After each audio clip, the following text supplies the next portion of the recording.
We're back with Doug in a minute, but we're over now to the Batman premiere, the movie, which premieres in Melbourne tonight. Donna Demaio is there. Have you seen the film?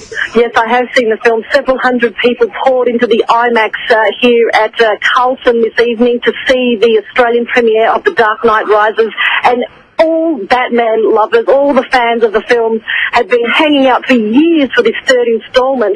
There were football players and rugby players and comedians, Lawrence Mooney I spotted, and Corinne Grant, but I have a very special celebrity reviewer for you this evening. I won't tell you who it is, but I do believe he enjoyed the film. It was rather epic. That's the word that's coming to mind from people I've been chatting with. Here is tonight's celebrity reviewer. Yes, a celebrity reviewer of Batman. Good evening. Hello, Bruce and Phil. It's Tom Elliott here. How are you going? Oh, hello, Tom. How are you?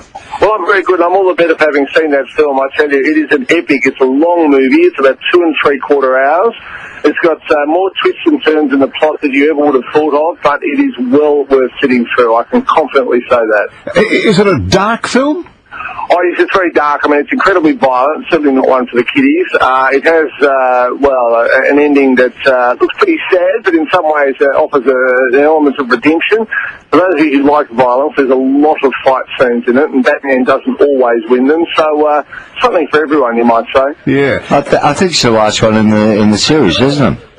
Yes, look, it pretty much is, I think, although the ending again, I don't want to give too much away. David Letterman apparently messed with a few things. He certainly did. Yes, but the ending just leaves open the possibility that there could be something in the future. Let's just leave it at that. Now, was it in the round in the IMAX?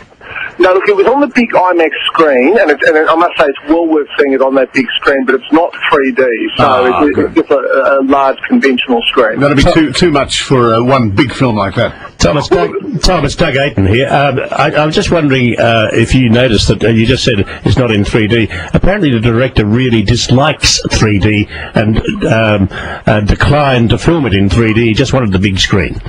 Yes, Doug, I read that as well, and you know, I must say I'm not a fan of 3D. I think it actually can subtract something from a film, and it really adds anything to it. I saw Prometheus and, of course, Avatar in 3D, and I think, to be honest, had I seen them in 2D, it wouldn't have made that much difference. I agree entirely.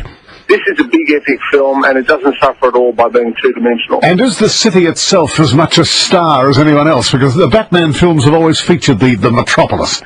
Well, look, in this one, it's very clearly New York, because a lot of the action actually happens in the daytime. So rather than, they still call it Gotham City, but rather than pretend it's not New York, they just embrace the fact that it is New York. And so, you know, anybody familiar with the skyline of New York will recognise many of its sort of salient features.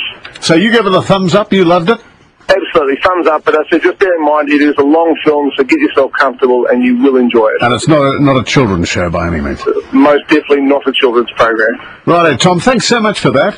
Thanks, Bruce. Thanks, Phil. And thank Donna for us too. We'll do. I'll hand you back to it. Well, that's fine. Okay, Donna, thank you very much for that.